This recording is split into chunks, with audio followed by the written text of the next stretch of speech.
Hello, everyone. Welcome back to the Creative Differences Podcast, the podcast where sometimes you got to trade in one black vampire movie for another.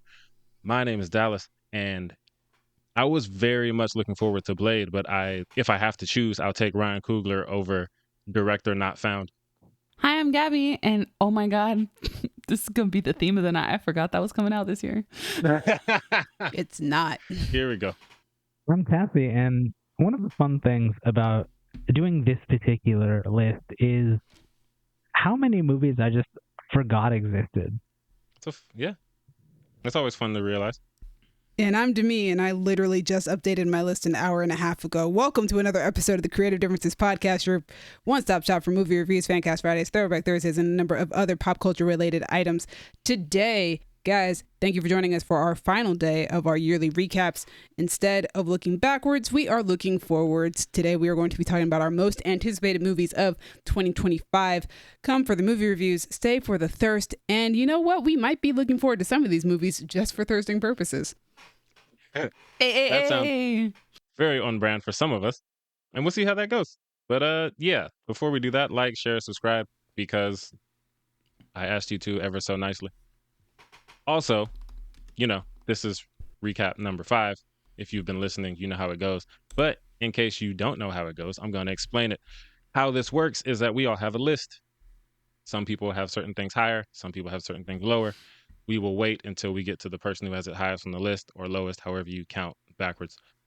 For example, if Demi has Peter Pan's Neverland Nightmare at number 10 on her list, and Gabby has Peter Pan's Neverland Nightmare at number 1 on her list, Gabby will say skip, and then we will get to it when we get to number 1.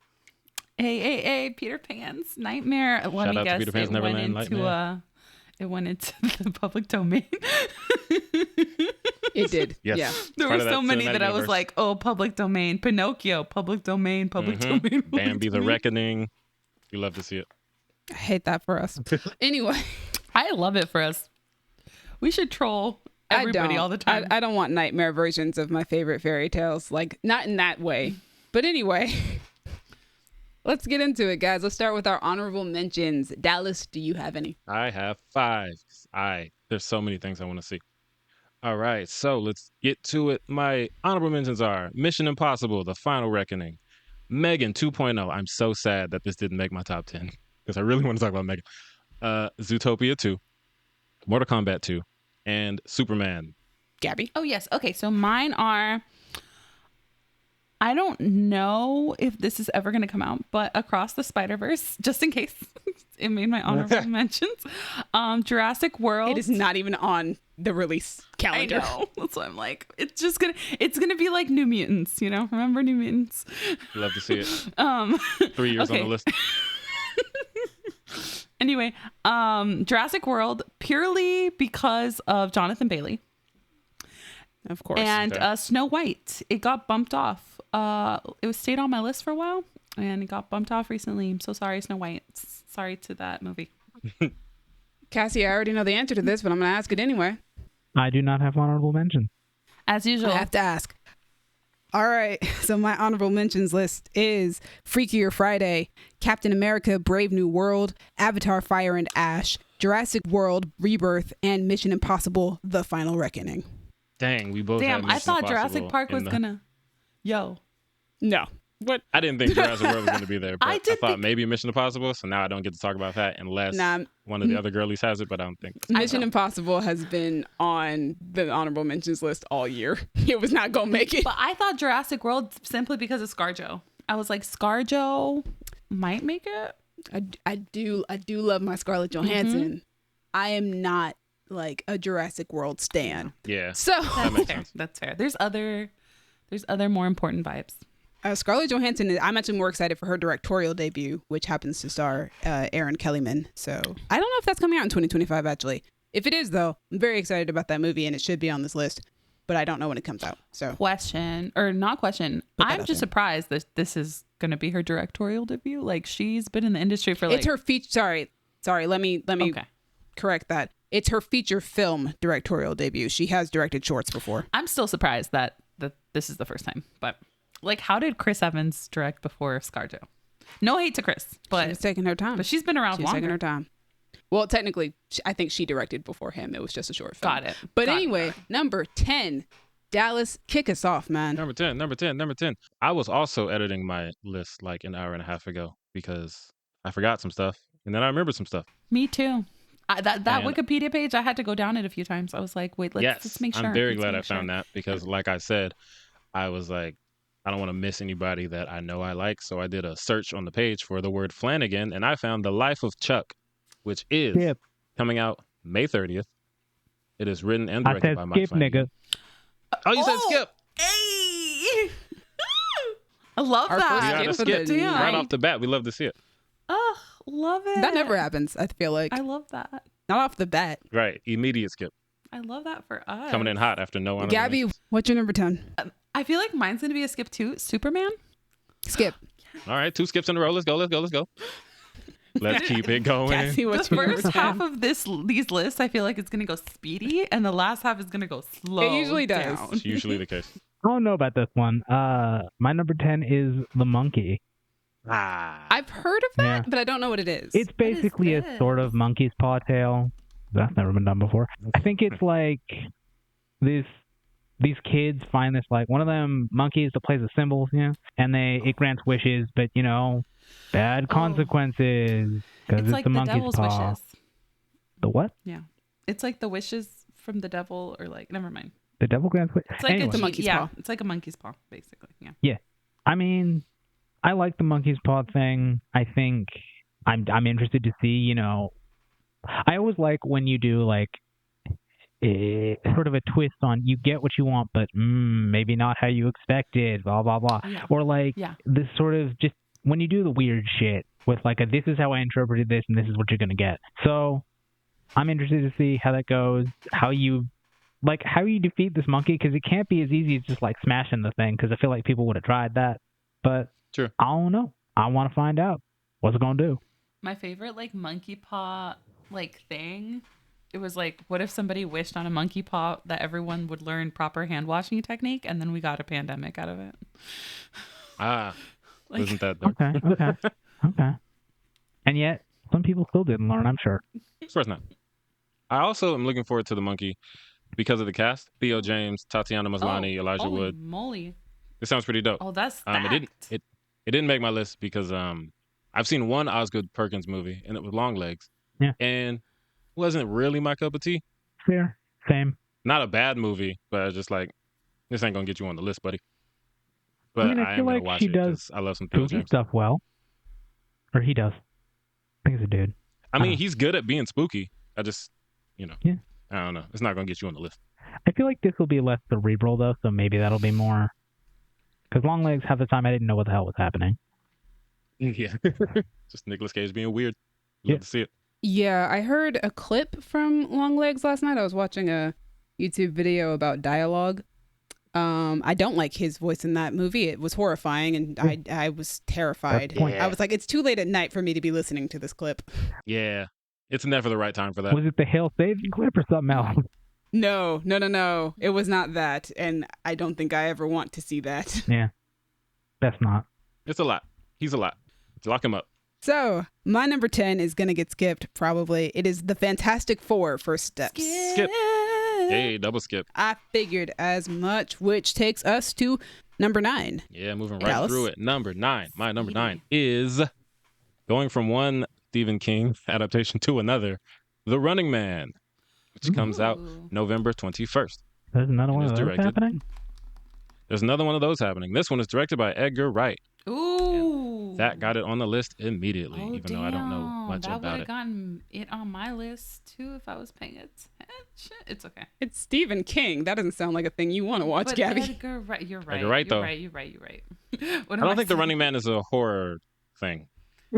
He's horror It's like a dystopian. dystopian. But Yeah, it's like a dystopian action. there's horror in the, oh no, you have to run, and if you stop running, you die. Like, that's, horrifying. It's a Black Mirror episode. Yeah, it's like, it's Arnold, so that man doesn't do horror like that. Well, it Watch was him come out Arnold. with a movie in a couple years. Anyway, the movie is directed by Edgar Wright and is written by Edgar Wright and Michael Bacall, who wrote Scott Pilgrim with Edgar Wright. He also wrote Project X and the Jump Street movies. I like all these things. Yeah. It stars Glenn Powell, Katie O'Brien, Daniel Ezra, Carl Glusman, Josh Brolin, Lee Pace, Jamie Lawson, Michael Cera, Emilia Jones, and William H. Macy. And Damn. that cast is also fire. Yeah. Dude, Glenn is having a time. Good for him. Glenn is having a time. From Spike. And one thing He's you reached notice, his moment. Yeah, love that for him. One thing you notice is interesting thing about looking at that long ass list of movies coming out this year, because it's January, is you see a lot of the same names and you're like, oh, a lot of people are having a moment, because Jamie Lawson came up a couple times, Katie O'Brien came up a couple times. Ooh. I'm happy for these people. I'm very happy about Jamie Lawson because I've been waiting for her to really have that moment since The Batman. Yeah, and she's great. And The Woman King. She was so beautiful and talented in The Woman King. I was very excited to see her when she popped up on The Penguin for like that one cameo appearance. I was like, yeah, it's Jamie. Hey, look at you being the mayor. But yeah, Running Man. I don't know much about the story. I don't really read. Full stop. But specifically, I don't really read Stephen King. I do love me some Edgar Wright though, and he's really good at action despite always making comedy movies.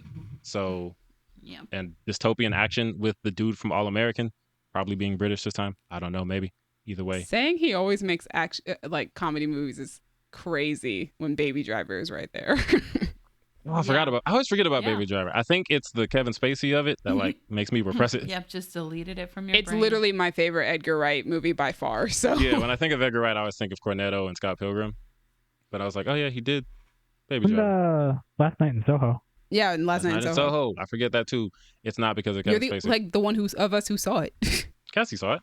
No, No, I she saw didn't. the first 10 minutes. Yeah. She did a 10-minute take. It was fine. I didn't love Last Night in Soho. But that's not important. What's important is that I love Edgar Wright and I want to see The Running Man. And on November 21st, I will be there right before Thanksgiving. Yo, Edgar Wright, what are we doing about Baby Driver 2? You said that that's a thing that we're doing. And hey, Edgar, Kevin if you're Spacey's listening. dead in the Baby Driver universe, so you don't have to worry about that. That's true. Exactly. That's true. I think it's just the baby driver of it all. Maybe. And even if he wasn't, you just kill him off. Like Yeah. they did a Beetlejuice dude. Gabby, what's your number 9? My number 9 is, okay, I don't know if this counts because it's only going to premiere directly on Paramount Plus, but it's I mean, That's fine. That counts. Streaming movies count. perfect. Star Trek Section 31. Is that a movie? Is that a movie? I thought that was a show. I think it was going to be a I show. thought It might I be. think It might have become a movie. Oh, like Moana. It's a movie as far as I understand. Yes. It is a film. Yeah. Europe. And Well, that counts. yes, and it stars Michelle Yeoh, Omari Hardwick, Casey Roll, Sam Richardson. So like we got a couple hit names in there that I like. It's directed by I'm so sorry if I butcher your name, Olatunde Osunsanmi, and you know it's a spin-off of Star Trek Discovery, which I haven't really watched, but I just like me some Star Trek, and I'm gonna enjoy this movie, especially again Michelle Yeoh. Sounds pretty dope. And that's all I really have to say about this. I don't know anything else. I'm like, This That's might fair. actually be a good one for Demi, only because the entire premise of Michelle Yeoh's character is if bad, why hot. I love that, That's fun. especially for Michelle Yeoh. Yeah, because Section 31 is like her evil mirror version. So Is that just going to be like her 2 years right now? It's 2024 and 2025 is just If Bad, Why Hot, Michelle Yeoh edition. I hope so. I love that for her. Good for her. Exciting. Anyway, that's all I have to say. Cassie, what's your number 9? my number 9 is The Life of Chuck. Hey, look at you. I'm gonna be real with you. Jumping right over me. I don't know nothing about it other than it's a Stephen King adaptation and Mike Flanagan is making the movie, and that's really all I need to know. Like I Feel you. I feel you. that doesn't mean I will see it. I didn't watch Gerald's Game and I don't want to watch Gerald's Game, but maybe this one. I was gonna say if it helps, it's not a horror movie, but you're a horror girly now, so I don't know if that really helps one way or the other. Interesting. What? I didn't know Stephen King wrote not horror. You just be writing stuff sometimes. He was Isn't The Dark Tower not horror? Yeah, Dark Tower. I guess. Dark Yeah, Tower. yeah. Green Mile. I love being the person to bring up the stuff that I can personally watch and read by people who usually make stuff that I cannot watch and read. Yeah, he made There's some stuff for something the else Demise that of the he world. wrote that wasn't like crazy horror that I can't. Oh, Stand By Me, wasn't it? Or was it The Outsiders? One of those. He did write Stand By Me. The Outsiders was S.E. Hinton. There you go. See, Stand By Me is not. Okay. It's not crazy. Fair enough. Doesn't he also have an outsider? He has an outsider, but he doesn't have the outsiders. Okay, I was gonna say he has an outsider, but that is horror. Got it. Yeah. Yeah. No. But it's not the one to which I'm referring to. No, not that. All that being said, Stephen King, yeah, he writes. He was doing lines and writing books. He says he doesn't remember some of the books he wrote because there was so much cocaine. So, love that for him. Honestly. Anyway, back to Life of Chuck. The cast is so dope. It has Tom Hiddleston, it has Chiwetel Ejiofor, Karen Gillan, Mark Hamill, Jacob Tremblay, Nick Offerman, and then also his whole gang. Cassie, you know the people that he works with. He has Samantha Sloyan, his fine ass wife, Kate I was going to say, is this the guy that cast his fine ass wife? Is his wife in there? Of course. And we're better for it. He brought back Rahul Kohli, Carl Lumley, Violet McGraw, Hamish Linklater. Oh, yes. He's got a couple new people. Well, not new, but like new to him. Matthew Lillard's in this. David Dastmalchian's in this. Harvey Guillen. Harvey Guillen? I don't know how to say it. Guillen, thank you. Him. Oh, Harvey lovely. Guillen Isn't this? What? Good for everybody's him. in this. The only thing I'm not seeing, the only name I'm not seeing is Carla Gugino, which upsets and worries me. I mean, you may not see her yet, but, you know, she finds her way into things. I feel like she'll show up. She'll probably be like a voice or something. Yeah.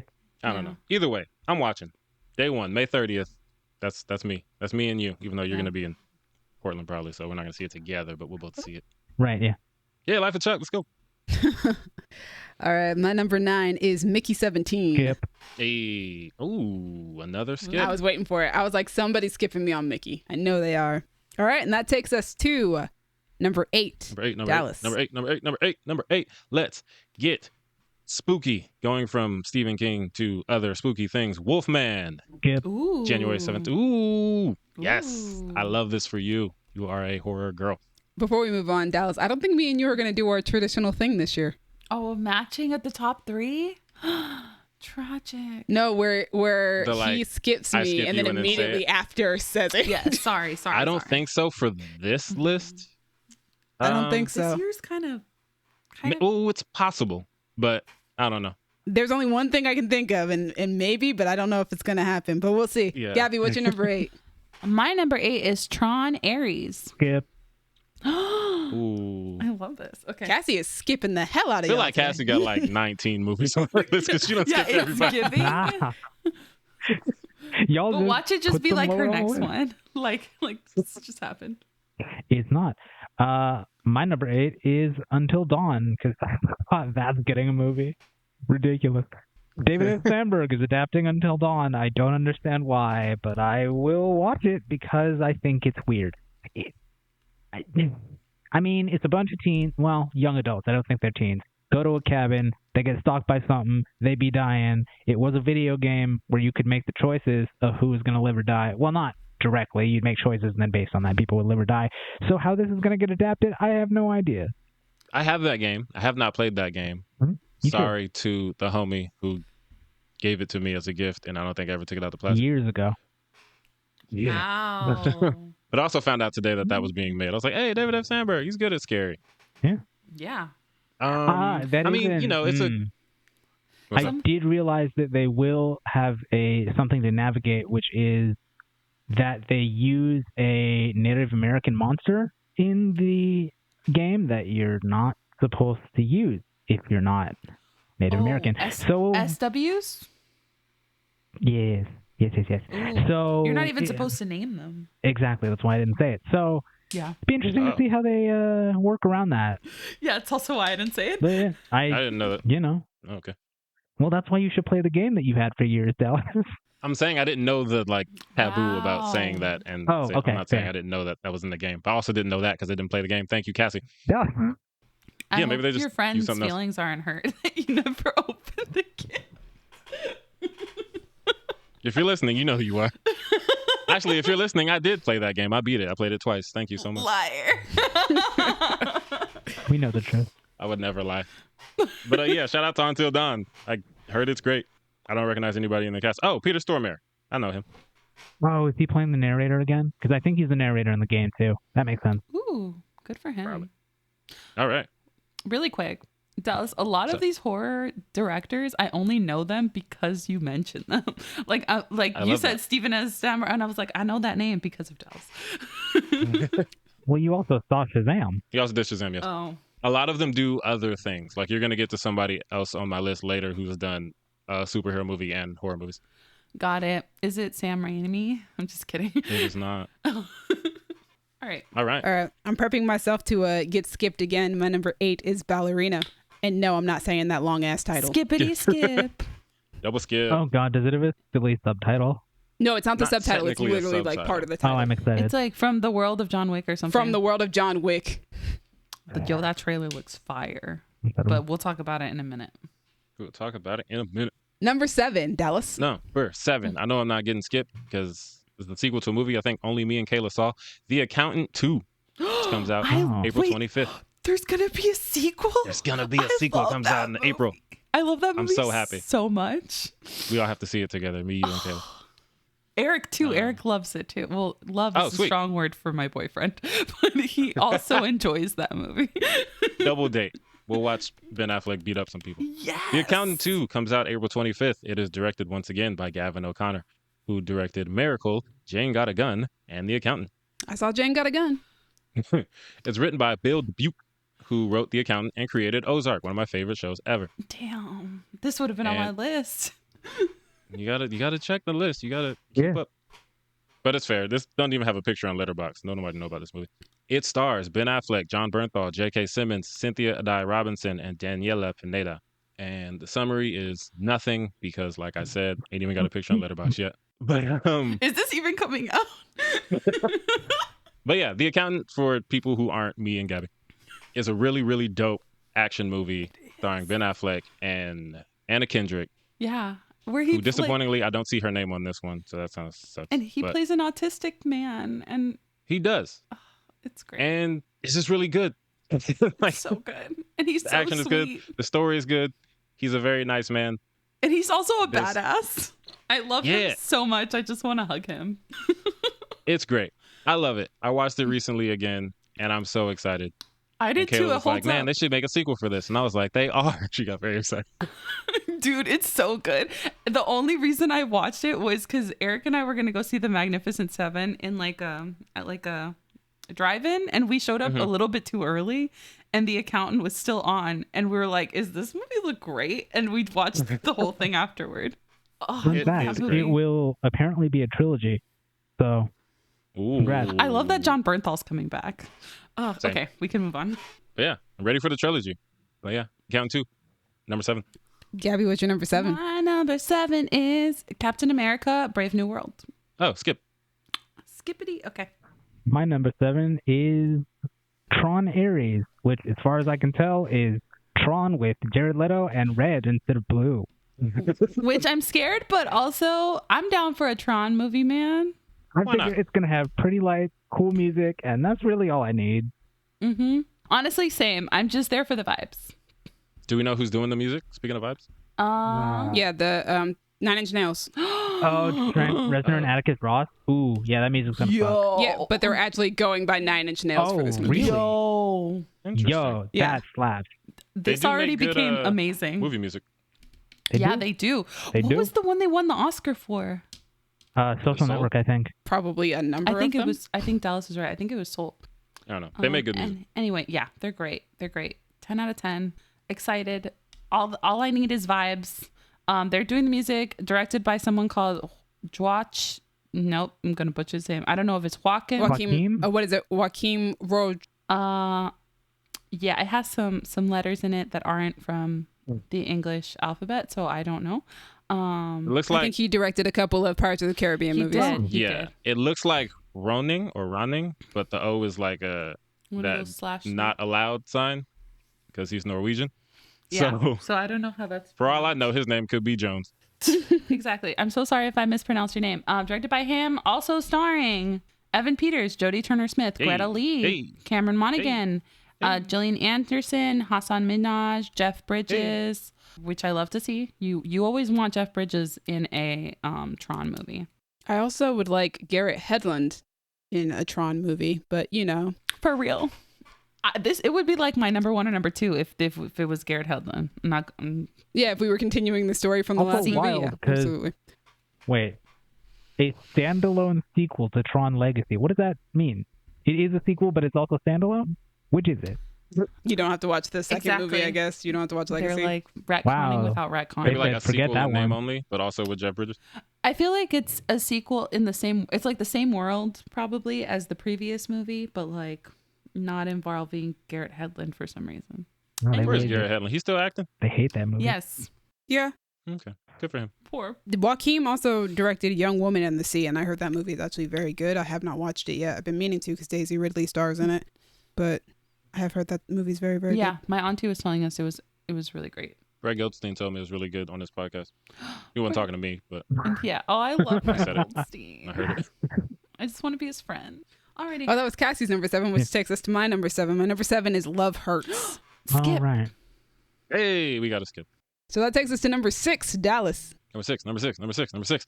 Let's get spooky again, and let's do another sequel because I like things that get sequels. I don't know. Speaking of directors who make superhero things and then get spooky, it's The Black Phone 2, which comes out in October 17th. Spooky season, directed by Scott Derrickson, who made Sinister, and then he made Doctor Strange, and then he made The Black Phone. So he sandwiched a little superhero movie into his spooky. Not surprised. I love that for me. Or actually, I'm kind of surprised that Black Phone's getting a sequel. I'm not gonna lie. Although horror I don't tends know to make good money. How many people saw? Yeah, horror's like, hey, put this kid in the basement. That's the budget. So it's pretty. If people watch it, it makes money. And Which I it love, makes 'cause a I lot watch of money. It does because it's really good. It's written by Derrickson The Black and C. Phone Robert did Cargill. extremely well. Oh, damn. As it Its should. budget Alright. was It's 16 to freaking 18 great. million, and its box office was 161 million. Oh, see, this is why That's horror movies. horror is one of the like genres that is actually extremely profitable. Mm-hmm. That's why all these slashers from the 80s have like 15 movies. But yeah, The Black Phone. The kid, he's back. The phone is back. Ethan Hawke is back. I don't know anything about the story. Nobody knows anything about the story. But it has Mason Thames, who's having a year because he's also going to be Hiccup in the live-action remake of Dragons. It has... How to Train Your Dragon. See, Yeah, Dragons. Nah, dragons. That's Madeline not the name of that movie. Dragons. It has Dragons! Thames. Exclamation point. Dragons. It has that. It has him. It has Madeline McGraw, who is the sister of Violet McGraw, who's actually in that Mike Flanagan movie.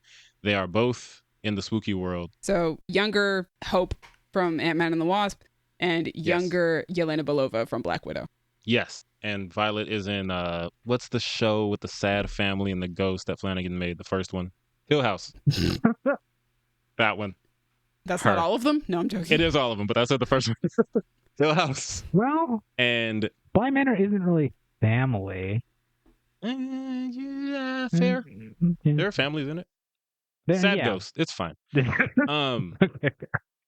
Also has Jeremy Davies and Ethan Hawke coming back, presumably as the grabber again, because he's terrifying. That would make sense. And he's a really, like Ethan Hawke, every time I see him in an interview or anything, he just seems like the sweetest man in the world. And I'm very surprised that he came back to play this serial killer. But I'm happy because he's great. And Mason's great. And Scott Derrickson's great. And The Black Phone is great. Cassie, have you seen The Black Phone? I have not. Okay. Do that. Okay. And then in October, watch The Black Phone 2. I will We can not. talk about it. I will watch it later when it comes to streaming because I don't watch horror in theaters.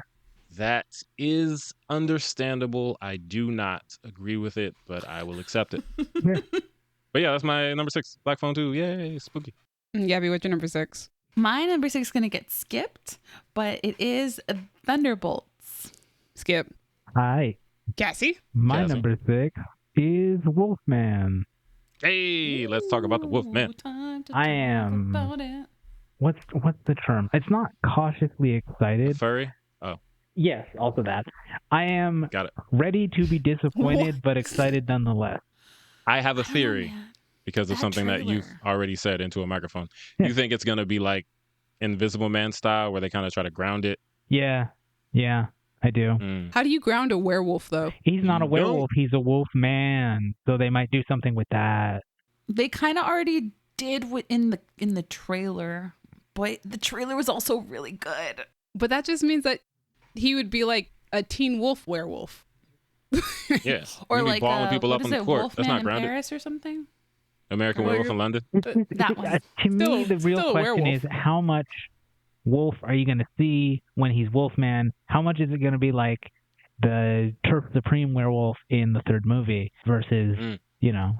something that would be more interesting for me? But you know what? Whatever. dude moves to Oregon and becomes a werewolf, sort of. And I moved to Oregon, and I'm not a werewolf yet, but we'll see what happens. We will see what happens. Also, I have to say the thing that I didn't However, get to say. you did transition. Yeah, but I mean, I'm not becoming a werewolf. I'm actually getting rid of body hair, so it's really, I'm going the wrong direction for this. Or you just look more like a Lupin werewolf. Girl. That whack-ass werewolf. That was the worst one. No offense to Alfonso Cuarón, who I love, but Yeah, I think we were all disappointed. But anyway, I didn't get to say this earlier because Cassie rudely skipped me, which is the premise of what we do here. But it comes out January 17th. It comes out this month. That is like, get ready. A week away from when I don't even know. Like that's right now. Depending on when this drops, I might be watching the movie when it comes out. Crazy. Probably not. It is directed by Lee Winnell and written by Lee Winnell and his wife, Corbett Tuck. Oh, Didn't know he was married. Yeah, shout out to Lee and his wifey. Yeah, but Lee directed Insidious Chapter 3, Upgrade, The Invisible Man. Movie stars Christopher Abbott, who was great, Julia Garner, who I love, Sam Yeager, I'm not familiar, and Matilda Firth, I'm not familiar. Sam Yeager, I'm not familiar. And the summary is The Wolf Man. A family's at a farmhouse. There's an animal. Somebody changes. Family man Blake relocates from San Francisco to Oregon, blah, blah, blah, blah, blah. He gets clawed by a werewolf, blah, blah, blah, blah, blah. He turns into something. Oh, no. It was like a whole paragraph. I didn't want to read the whole thing. Understandable. But it looks great. And like Gabby stated, that trailer is so fire. Like, I brought it up when we did our trailer tracking, but that shot of him trying to hear her and like her being muffled out when he can no longer understand her, I was like, oh, God, cinema. I can't wait. But for real, like, I know we joke, but break the January curse, which is like, there's already exceptions to it, but I'm always happy to see something dope in January. I was about to say, we have exceptions. One of my top 10 was from all the way back in January, so you know. We've gotten some dope January they movies succeed over the course of the times. But yeah, I'm excited. I am excited for different reasons. You know, I'm not yiffy. Yeah, fair. All right, guys, are you guys ready for me to finally talk about one of my most anticipated movies of the year? I believe in you. My number 6 is Snow White, which comes out March 21st, 2025, and it's directed by Mark Webb, and it stars Rachel Zegler, friend of the podcast, Gal Gadot, Patrick Page, and Andrew Burnap. And the IMDb summary is live-action adaptation of the 1937 Disney animated film Snow White and the Seven Dwarfs. Yep. Woo-woo. Y'all have seen Snow White and the Seven Dwarfs. You guys have a basic understanding of how that story works. I'm super stoked. I like Mark Webb's work. I liked 500 Days of Summer when I saw it. Yep. I like both of his Spider-Man movies. I don't care what y'all say. They were good. They were delightful. Had a great time watching those. Same. So yeah, I'm excited to see what he does with Snow White. I love Rachel Zegler. I have talked about her extensively since she became the actress that she is. Even before that, when we were waiting for West Side Story to come out, because she is a very talented young woman. I need all you grown adults to stop terrorizing this woman. She did not say anything nearly controversial enough for y'all to be talking about her like this. It's just giving racism, to be honest. It's given a lot, and I need y'all to calm down, because all she said was that she was terrified of that movie as a child, which, same. Yeah, we Disney all were movies that witch. were made to scare children end. back then. The bit in the forest? That's scary. They knew what they were doing. Horrifying. It's a horrifying movie. Yeah. Especially if you're 5. But yeah, I watched it when I was like 3, and it was scary. I couldn't show that to my baby. Yeah, my grandmother told me that, like, when I was younger, when I used to hear the scary music play in Snow White, I didn't cover my ears. I covered my eyes because I knew something bad was about to happen. You were like trained. You were like, nope, not going to catch me today. Yeah, I need to see that. When I saw that clip of what she said, I was like, yeah, she's right. And then she made a couple of other critiques about the original movie that, you know, we live in a modern age, and certain things that you would have put in a movie back in 1937, we wouldn't do now in 2025. Exactly. And that's really what I'm excited to see, is how they've changed the story up and seeing what they do with it. I love the song that plays at the little snippet of the song that they play at the end of the most recent trailer. Oh my gosh, I can watch that last like 20 seconds of the trailer over and over again just to listen to Rachel Zegler sing. She's just so talented. Her voice is so good. So yeah, leave her alone. Yeah. Yeah. The movie's scary. I don't like what you guys are doing to this poor girl's mental and emotional health. It's not cool. Yeah, and she's a star. Leave her alone. She's a star. Leave her alone. I'm interested to see if Gal Gadot can actually sing. I have no idea. And I'm also interested to see if they're going to do the trapdoor scene that we all have memed to death by this point. I need to know if they had Gal Gadot do it. She better do that. I hope so. Also, they got Colleen Atwood back for the costuming, and Colleen Atwood did the costuming for the live-action Cinderella, which to this day still has the best live-action Disney princess dress that has ever been put to screen. See. That dress is phenomenal. And while Snow White's dress, it looks good on screen. I'm very happy with it. Nothing is ever going to beat the Cinderella dress because of what the Cinderella dress is. But I am impressed with the fact that they managed to bring that to life and also like still saturated in such like vibrant color. Yes. Yeah. I'm excited to see what they do. I don't think this is going to be the greatest movie ever made. Like, I don't think the live action Disney movies set out, or the live action Disney remakes set out to be the greatest movies ever made. But I do enjoy watching them and comparing them and just kind of seeing what creative thought are brought to these remakes, if any at all. So my number 6 is Snow White. As I said, it comes out March 21st, 2025. I will definitely be there. That takes us to our top 5. Top five. Dallas, number 5. Before we get into number 5, I'll just say all I want from Snow White is let's be scary again. Scare some children. Make movies scary again. Oh my gosh. That's my hashtag. No. Okay. A new generation of Rachel Zeglers to come up being like, yeah, that movie scared me when I was a child. Gal Gadot going down that trap door. Freak me the hell out. Anyway, number 5. We are in our top 5. My number 5 is Captain America, Brave New World. Coming out Let's talk about it. on Valentine's Day. Happy Valentine's Day, Which is everybody. wild. Yeah. Captain America's black now. And Black History How Month. romantic. Black History Month. We put the black MCU heroes in Black History Month. That's how that works. Hell yeah. They're like America in February. The movie is directed by Julius Ona, who made The Cloverfield Paradox, didn't see it, and Loose, didn't see it, but the trailer was enough to tell me, ooh, that movie's a lot. It is written by Julius Ona and Malcolm Spellman. Malcolm Spellman did Falcon and the Winter Soldier. That makes sense. Also, Dalan, I'm sorry, I didn't look up how to say your name. Dalan Musan, who also worked on Falcon and the Winter Soldier, and Matthew Orton, who wrote the Asylum episode of Moon Knight. So, Ooh. lots of Marvel TV people, which makes sense because it's all one big universe. Movie stars Anthony Mackie, Danny Ramirez, Carl Lumley, Tim Blake Nelson, Shira Haas, Harrison Ford, who I love now because of Shrinking, and Liv Tyler. And the summary is... hey, Liv Tyler coming back. Liv Tyler, she's back. Yeah, they finally brought her back after, a decade of me begging. And the summary is Captain America is black now. Also... That's all we need to know. Yes, that's what it says on IMDb. Captain America's black now. You're welcome, niggas. I don't believe you, but okay. Also, a name I don't know. I think I copy and pasted this list. So I don't know why Giancarlo Esposito wasn't on it, but he's also here. Indeed. Yeah. He's always playing a villain. He's like, He's good at it. Stay villainous. He's good at it. You never have to get villainous if you stay. Love that. Villainous. Want that on the shirt. But yeah, I was moving these movies around like, what am I looking forward to the most? And Captain America was initially not at number 5. It was like lower. The number was closer to like 8 or 9, blah, blah, blah. I was like, I really like the Captain America movies. Except for the first one. But that's the past. Same. So yeah. I like it, but period piece. Fair. You're old. You like old things. But, Excuse me. but yeah, I watched the trailer. I'm like, yo, they got Paul from Shrinking turning into a Red Hulk. Which Captain America's I didn't black like now that and they he spoiled flies. that. Yeah. You know how trailers We gonna knew it do. was going to happen. Yeah. Like, you're not going to bring back Yeah. Thaddeus Ross to not do the Thunderbolt Ross thing. That would be weird. Also, the movie is right. filled with the Hulk supporting characters. Somebody going to turn into a Hulk in this movie. Somebody got to hope. Yeah, I know. I'm still disappointed that they... Understandable. It would be really dope to get that Yeah. without it being spoiled, but that's Yeah. the nature of trailers in general. See? I consider it the same way as when we got the Spider-Man reveal in Civil War. It's like we all knew it was going to happen. So, like, just give us a little taste of it. Give us a tease. Yeah. Give us that hair, everyone.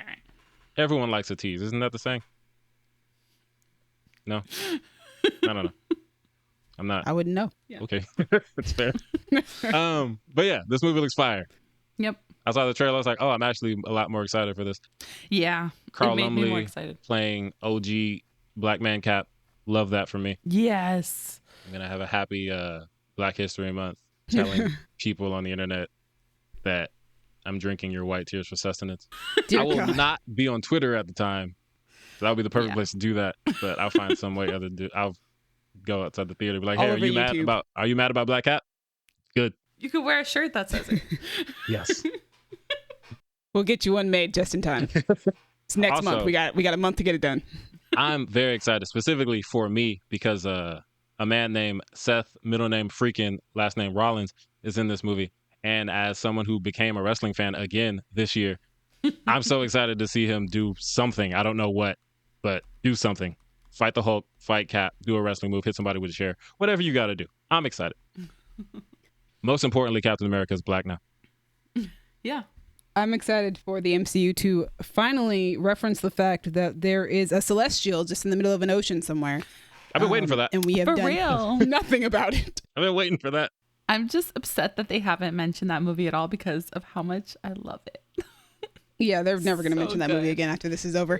But yeah, I think the trailers look really good. I was actually surprised that it didn't make my top 10, but some other stuff is coming out that I was just like, I'm a little bit more excited for this though. Understandable. But I am excited to have another Captain America movie and to have Anthony Mack. I really like the way that Sam uses the shield, because obviously it's a very different way of using it than Steve, because obviously he doesn't have the super soldier serum in him, but also he's got a different set of tools and accessories, i.e. his wings, that he also uses. So he can use those things together to create like new moves with the Cap shield. And I think that's a really cool, you can get a view of that in the trailer, and I think it looks really, really cool, and I'm excited to see what they come up with for this movie. Also, just very much looks like a political thriller, which is when Captain America is at its best. Yes. Indeed. I agree. I agree with you 100%. Also, last thing I'll say, and had I read this sentence before recording, this would probably be my number one movie, because apparently Anthony Mackie, quote, likened his performance to the Tupac Shakur song Hit 'Em Up, 1996. Hey! Oh, I don't know what that means. Yes. But I love it. So I'm here for it. I'm curious. We'll see. If he makes a diss track aimed at Red Hulk, this will be my favorite movie of the year. Ooh. Oh my goodness. Just to make up for that 8 Mile diss. Oh. All right. Gabby, what's your number 5? Oh, it's my turn. It is. Okay, my number 5 is a film called Love Me, which stars Kristen Stewart and Steven Yeun. Ooh. Is that coming out this year? The robot thing. Oh. It's not robots, but is. Yes, it is. I'm hyped for that one. I know. Yes, so it comes out January 24th. Hey, So almost here. fingers crossed. Super close. It does well this month. And just for the audience, even though everyone else in this group knows what it's about, is a post-apocalyptic romance in which a buoy and a satellite meet online and fall in love after the end of human civilization. That one. See, and I'm excited because I love a love story, and I just know Steve Yeun and Kristen Stewart are about to make me cry. I hope it's great. Kristen Stewart back in her indie bag. Actually, that's not true. Love Lies Bleeding was also indie. She stays in her indie bag. She does. She loves it. She loves that bag. Yep. I mean, it's where she thrives. I feel like she does really well. She pops up every so often for a blockbuster, and then she's like, all right, let me get back to these indies. She's like, I did that blockbuster so I could do 5 more indies. Basically, yeah. She's like, 1 for them, one and for then you, 5 and for 5 me. for me. Yes. All right. Yeah, I'm just excited. I love a love story. There wasn't as many like romantic comedies that were really calling my name this year, but this one, I feel like it's gonna give me nice melancholy vibes, like in a good way. There is a rom-com coming out with Kelly Marie Tran. Oh. Let me see. Now I have to know. That one, I'm like, you will probably maybe be interested in. Let me see. I think I may have heard of The Wedding Banquet. Yes. Yes, I've heard of this. It's a remake. It is. It's a remake. Okay. Yes, I have heard of this. There. Rom-com for you for later this year. It has Lily Gladstone. Yes. And some other people. Cassie, what's your number 5? My number 5 is Mickey 17. Hey, Let's do this. Time to talk about it. Directed by Bong Joon-ho, and it stars Robert Pattinson, Toni Collette, Naomi Ackie, Mark Ruffalo, Steven Yeun, and introducing Mickey 1, Mickey 11, Mickey 17, and Mickey 18. The IMDb summary is adapted from the novel Mickey 7 by Edward Ashton. This stars Robert Pattinson as an expendable, a disposable crew member on a space mission selected for dangerous tasks because he can be renewed if his body dies, with his memories largely intact. With one regeneration, though, things go very wrong. Very excited about this. I mean, It looks far goofier than I thought it was going to be when I first heard about it. Yes.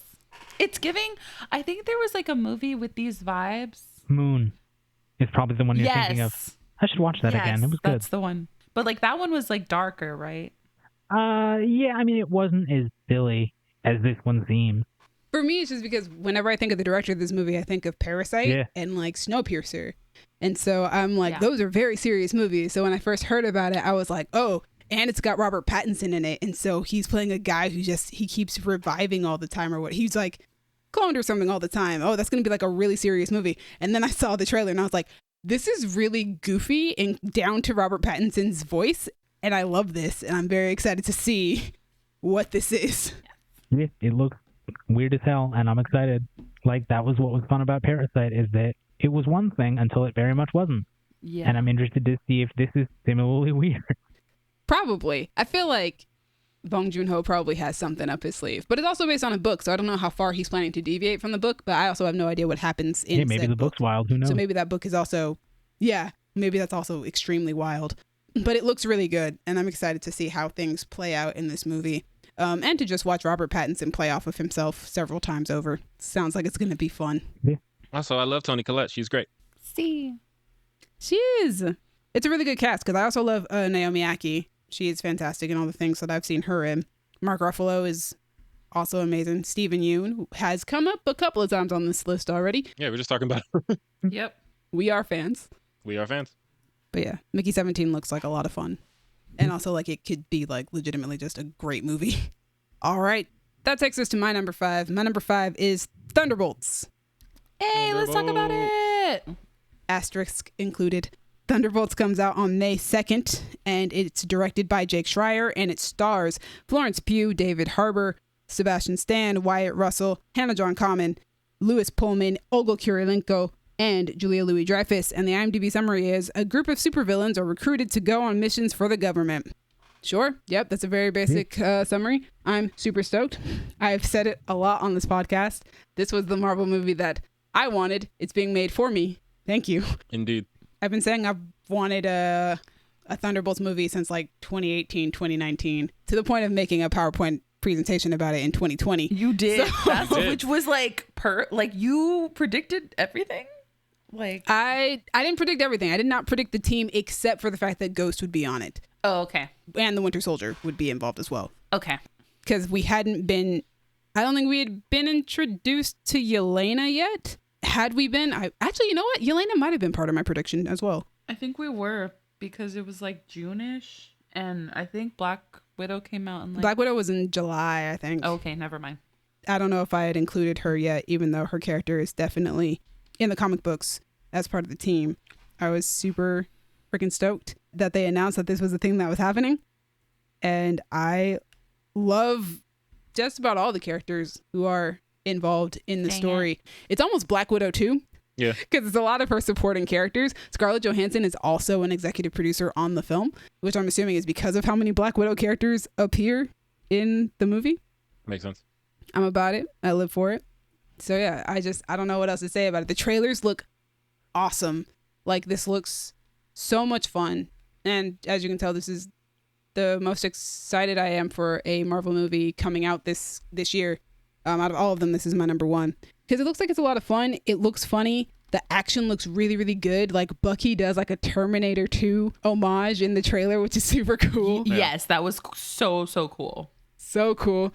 My girl Ghost is back. Ghost is one of my favorite villains of the MCU, and I'm really glad. I just really am excited to see like where she is in her progress. Like, she's clearly not dying anymore. So just who is she as a person when she's not like desperately trying to save her own life? And then, Yelena Belova. I am a huge Black Widow fan. It is one of my favorite Marvel movies that's ever been made because it is Black Widow. I stand by the fact that Natasha Romanoff should have lived and Yelena Belova deserved to have her sister in her life to show her how to live through life. And Natasha deserved to experience seeing Yelena live through life. And maybe Yelena wouldn't be so depressed as she is in this trailer if her sister was still around. For real. Possibly. I miss Black Widow. I miss my Nat so much. And I'm excited to see what Julia Louis-Dreyfus's character is up to. What is Countess Valentina de Allegra? What is she doing? Yeah, I don't trust her. You shouldn't. What is her dastardly deed? Exactly. In the comic books, she's very much like a Nick Fury foil. In the comic books, she and Nick Fury also have a romantic relationship, which is why they're so very similar. I'm very disappointed in the MCU for not following down that trail, because that would have been so much fun to have Nick Fury have had a previous romantic relationship with a woman who is just as conniving and secretive as he is. But they gave it to that white man. Boo.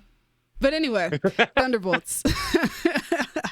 I'm stoked. I'm so excited to watch this one. And also I appreciate the fact that, like, I understand what people mean when they say that, like, all Marvel movies look the same. There is kind of like a visual sameness a little bit, not completely across the board all the way through. Some movies look a lot different than the other ones. Right. But there is kind of a sameness, and I feel like Thunderbolts doesn't quite look like it's just another MCU movie. Interesting. I'm excited to see it. I also really love the talented crew that's behind it. A number of people from Beef worked on it, and I think as well a number of people from The Bear have also worked on it. So, I'm just... Yes, chef, I have high hopes. Man. Yes, chef. I have high hopes for this one. So my number 5 is Thunderbolts. I thought it would be higher up on my list. Me too. I think last year it was like number 1 on my list or something. No, last year it was not number 1 on my list. It was like number 2 or 3 or something like that. But some other stuff has come up. I'm curious. So Thunderbolts had to get pushed down. I'm curious to see how they're going to do a Sentry, because he's a character that I thought would never be in a movie. When I read comic books, like, oh, that dude's weird. But look That at dude's him. weird. Look at him. Now he's in the movies. Also, do we think that Yelena will crush anyone with her thighs in this movie? Yes or no? No. Yes. She absolutely You're the tiebreaker, Gabby. Probably will. She probably will. I hope so. It's like a signature Black Widow move. Florence, I love you. Well, crushing someone, because they do the, like, legs around the neck takedown. and then Yeah, it's not a big... But are we talking like full-on head explosion? It's not the Gabby Because I special. I don't think Marvel does that. Dallas. It's not the "it should have been me" special. Dallas. All right. I found my PowerPoint. So my potential Thunderbolts members were Zemo, obviously, because he's one of the lead characters in the comic books. Justin Hammer, because I thought it would be fun. Yelena Belova, Ghost, because, The Punisher, who is still coming back this year, just not in the way that I thought he was. True. And Elektra, because I want Elektra to come back as well. And then I had heroes that have been associated with the Thunderbolts who could also appear in the movie, and that was General Thunderbolt Ross, Clint, a.k.a. Hawkeye, the Winter Soldier, and Luke Cage. And I was clearly right about, I think, 2 of those. I think Thunderbolt Ross is in this movie, and the Winter Soldier is obviously in this movie. He's one of the leads. So I got, like, 3 right, technically, and that's not bad. Although, if Zemo makes a surprise appearance in this movie, I will also be extremely ecstatic. But I highly doubt that's happening. I'm going to be honest. I like yours better. That was pretty great. That sounds dope. And I would love to see Sam Rockwell dance his way on the screen as Justin Hammer. Exactly. It would be so much fun. That would be great. Preferably to Simon Says. Oh, 100%. Charlie's Angel style. That's my number 5. Me and Dallas both had MCU movies as number 5. So that takes us to number 4. Dallas, what you got? Number 4 is From the World of John Wick, Ballerina. You know what's funny? What's that? That was your number 4 last year. Really? So I was meant to do the thing where I check last year's list and see like what overlapped, and I didn't. That's awesome. That's very funny. You said Let's talk about Ballerina. Wait, you said Ballerina? Mm-hmm. Yeah, that's a skip. Let's not talk about Ballerina. Gabby, what's your number 4? Actually, let's talk about Ballerina. Is your number 4 Ballerina? Yes. Oh my god. This is not how the skips work, Gabby. Girl doesn't know what he's doing. You're abusing your power. Rule of the game. There apparently are no rules. Let's talk about Ballerina. Yeah, talk about I Ballerina. just realized I messed up my like top 10. I actually picked 11 by accident, but oh well. You tend to do that. Like I know every year there's at least one and list. I double counted this time, and apparently I can't count. You check wrong To be twice. fair, mine was almost 11 this year. It's okay though. From the world of John Wick, Ballerina comes out June 6th. Happy summer. It is directed by Lynn Wiseman, who directed the first 2 Underworld movies and some other stuff, but hey, hot werewolves. It's written by Shay Hatton, who wrote John Wick 3, John Wick 4, Day Shift, Rebel Moon, one of them. I don't remember how many Rebel Moon movies there are. Are there 2? There's 2. There are 2 as of now. Cool. Shay wrote one of them. I think the first one. Michael Finch wrote Predators and John Wick Chapter 4. And I forgot about Emerald. Emerald Fennell, who wrote and directed Promising Young Woman and Saltburn. That's different. In the list of movies that's I've about to named. be wild. I forgot that she's one of the writers on this film. Me That's great too. though. That makes me like even more excited. This is interesting. It stars Ana de Armas, Angelica Houston, Gabriel Byrne, Lance Reddick, rest in peace to the GOAT, we love you, Catalina Cedino Moreno, Norman Reedus, surprise, Ian McShane, and Keanu Reeves, probably for a little bit. Yeah, I'm excited. And summary is Ana de Armas shoots some people and she dances because she's a ballerina. But also revenge, people die. It's a John Wick movie. Exciting. I'm hyped. I can't wait. Woo! Ana de Armas, fight that man with that fire hose. Exactly. I've been excited for this movie for a couple years now, since they announced it at the very least. Dude, I've been excited for this movie since I saw Ana de Armas fight in that last James Bond movie. In James Bond. Yeah, no, I've been excited for longer than that. Seeing Ana de Armas fight in that James Bond movie made me even more excited because I was like, where is my Ana de Armas action film? When is it coming? Please Here it give is. it to me. Exactly. Because she plays like the most charming character in that 10 minutes that she's in that movie. For real. I She's love like, her for it. it's my first day. And I'm like, oh, you're so cute. I wanted a spinoff for her so bad. And I don't think she's going to be as earnest in this movie as she is in 007. No, she about to murder so many people. She's like, I'm trying to she be murdered like, a lot of people in James Bond. She was just, perky new girl. I mean, she's like, not doing that here. I mean, she about to slaughter these people. She's like, I'm trying to be like you, John Wick. And she's like, I'm trying to be like Baba Yaga. And I'm like, That's if she's not trying to kill Baba Yaga as well. oof. That'd be wild. After the trailer conversation, like, hey, how do I get like you, big bro? He like, you already doing it, little sis. You got it. Look at all these niggas you And killed. she's like, It's not the great. dialogue. Yo, in these dead ass. But the way things work in John Wick movies, though, sometimes you get information along the way, and you're like, oh, I got to switch up real quick. Mm-hmm. I doubt that's gonna happen here, but you never know. But I remember watching John Wick 3, which is the first John Wick I saw in theaters, and thinking that the Russian assassin hitman portion of the movie with all the ballerinas was a fascinating like part of that world that we didn't really get to explore. Yeah. Mm-hmm. Which is why I was so excited at the idea of them making a ballerina movie. And the fact that it's Ana de Armas just makes me more excited because I think that she is one of the more talented actresses of this generation. She is so good, especially when you give her the right material. 100%. Ghosted. I'm totally down for her to be an action hero in this movie because I don't think she's gotten to really do that yet, except for in that James Bond movie for 10 minutes.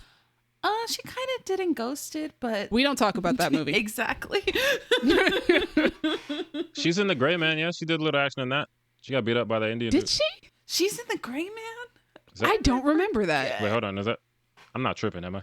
No, you're probably right. I think you're right. But think- like she was. Tippy That's tap, when tippy I tap, was tippy like, tap, she's tippy just tap. gonna stay working with Chris Evans. Yep, How'd she she work with was. the She other was in one? The Gray Man. Yeah, and she was really good in that. But yeah, she's never been like an action protagonist to my knowledge. So Yes, This is I'm different. exactly. I've been waiting for her to be the action protagonist. I've been waiting for her to get on her Charlize Theron. Like, that's what I want. See, Atomic Blonde, but ballerina styles. I mean, we don't know. Atomic Blonde could still take place in this universe, too. If they came out tomorrow and retroactively were like, yeah, Atomic Blonde is also in the John Wick universe, I'd be like, yeah, I believe it. Same directors, or one of them. Same writers and everything. Yeah, I'll take not that. surprised. Also, same blue lights, blue and red lights. Same Vibes. bisexual lighting everywhere. Exactly. Yeah, looking forward to this. Excited. Can't wait to see it. I love me some John Wick. Same. I will continue. Trailer looks dope. Make all the spinoffs. I'm here for it. Cassie, what's your number 4? All right. My number 4 is Predator Badlands. Yay. Nice. What is that? It's another Predator movie. In the Badlands. Apparently. I don't know if the Badlands are like the Dakotas or a different planet or... Well, didn't they say this one takes place on a different planet in the future? Yes, I guess so. It does say in the future a predator traverses on an alien wasteland. But is it alien to the predator or is it alien to... I don't know. Anyway. Watch it be the Earth, just like in... I really hope not. What's it called? Planet of the Apes. That's what I'm worried about. I hope it's not that, because that would be dull. But yeah, it's a Predator movie. Dan Trachtenberg is directing it, and he did Prey, and Prey slapped. So it does. Prey is probably my favorite Predator movie. It's really good. Yeah, and this one is from the perspective of the Predator, I guess. Or at least the Predator is the main character, which is an interesting choice. The Predator is the protagonist. Hell yeah. I'm going to root for the Predator, I guess. Shake them dreads. Honestly, Dallas. I mean, he right. Yeah. Honestly, for once, it would be fun to root for the Elle Fanning, get wrecked. Do we not usually do that? Well, there are multiple Elle Fannings, so. Elle Fanning, number 1, number 2, however many there are, get wrecked. Like, there are multiple Elle Fannings? I think she plays both sisters. According to Dan Trachtenberg, yeah. She plays multiple. Okay. Yeah. You want to be like Michael B. Jordan? Okay, I see you. What? We'll talk about it later. Yep. Yeah. I'm excited to see a Predator do some stuff. All right. My number 4 is probably about to get skipped. My number 4 is Wake Up Dead Man, a Knives Out mystery. We are skipping your number 4. Number 3, Dallas. We are in our top 3. Top 3. Are you doing the thing? Are we doing it? Wake Up Dead Man! Hey! We did it. There it is. We did it. I figured. We did it. It was funny because I looked at my number 4 and I was like, wait, this might be the one. This might be it. I was looking at my top 3 and I was like, okay, one of these is going to get it done. It's Wake Up Dead Man, which... It's always towards the back end, too. It's always like once we towards get to this the part, end. Me and you are like, it's that one. Wake Up Dead Man. I'm super stoked. Let's get it. Let's get it. It's written and directed by Ryan Johnson. We love Ryan Johnson. That dude's great. We love him. We love the Ryans out here. And, it's Knives Out, so there's a bunch of people in it. It stars Daniel Craig, Josh O'Connor, Glenn Close, Josh Brolin, Mila Kunis, Jeremy Renner, Kerry Washington, Andrew Scott, Kaylee Spenny, Daryl McCormick, and Thomas Hayden Church. Damn. So many people. Deep ass cast as usual. Yes. As we it don't should know the be. plot. We know it's Knives Out. So somebody gonna die. And we gotta figure out murdered. who did it, who done it. And also Joseph Gordon-Levitt will probably pop up somewhere, at least vocally. Yeah. Yes. Maybe Knives Out number 4 will actually have Joseph Gordon-Levitt play an actual role. I would love that. He just Oh, pops up dude. like, oh, he's He here could be now. the dead man person, whatever. He's the dead man. Yeah, I don't need to know anything else about this to put it on number 3 because it's Knives Out and those movies are undefeated. True. It's so true. To be honest. To the point where, like, if I watch both of those movies, I can't really tell you which of those movies I think is better. It really depends on, like, what day of the week it is because I love them both so much. Yeah. It's like, do I want to watch the family drama that is Knives Out or do I want to watch the rich people drama that is Glass Onion? All right. And like Elon Musk being like, wait, is this a play about me? It is indeed. 100%. Yeah, I guess that's all we have to say. We don't really know anything about it other than the cast and who made it. Yep. And the title. And that we like it. And we, Benoit Blanc, man. Yes. I'm hoping it gets the theatrical window like the last one did. Same. I'm sure it will I know it's because Netflix. Netflix will probably want to try to get like awards nominations consideration since the first Knives Out got Best Original Screenplay nom, I think. It's very funny to me that Jeremy Renner's in this because they name drop him in the last one because they have his hot sauce. I was thinking that. Like, I was totally thinking that. I was like, is he playing himself? It would be hilarious if he is. I don't think he's playing himself, but I think we said everything we can about Wake Up Dead Man because I think so. That's all we got. it's not much else to say. Gabby, what's your number 3? My number 3 is Fantastic Four: First Steps. Yay, skip. Oh, ooh. Okay. Well, I never. My Cassie, what's your number 3? Is probably going to get skipped, even though we don't got much left, because my number 3 is Sinners. Skip you too. Yep. Damn, Dallas. Well, I guess we know Dallas's top 2s. You do. Funny story is my number 3 is Sinners as well. So Well, let's just skip everybody. Wow. Wow. So Number 2, Dallas. What's your number 2? Number 2. I have an idea which one it is, but The Fantastic Four: First Steps. Hey! Yes. Comes out July 25th and is directed by Matt Shakman. He directed WandaVision and a whole bunch of TV, including some of Psych. he which did I love. Monarch, which He did I Monarch. just watched. Yeah, Matt's been in the game doing stuff. Written by the writing team of so many people: Jeff Kaplan and Ian Springer, Josh Friedman, Cameron Squires, Eric Pearson, and Peter Cameron. They're all listed as writers. I'm not going to look up what they do because there's like 6 people. And it stars Pedro Pascal, Vanessa Kirby, Joseph Quinn, and Eben Moss-Bachrach, and Julia Garner, who I love. Because we already talked about her in The Wolfman. And summary, Fantastic Four, but MCU this time. See. It might be a little different. Yeah. Yeah, MCU this time. I wanted to say Pedro Pascal's full government name, but never mind. Go for it. You haven't Jose memorized? Pedro Almaceda Pascal. Yeah. Okay, leave that man alone. That's his name. Well, that was like several trivia questions during the Gladiator tour. Was like, what's my full name? And no one ever got it right. I'm most excited that this is not going. I don't think that this is going to be an origin story for the Fantastic Four, because I think we've done it a lot.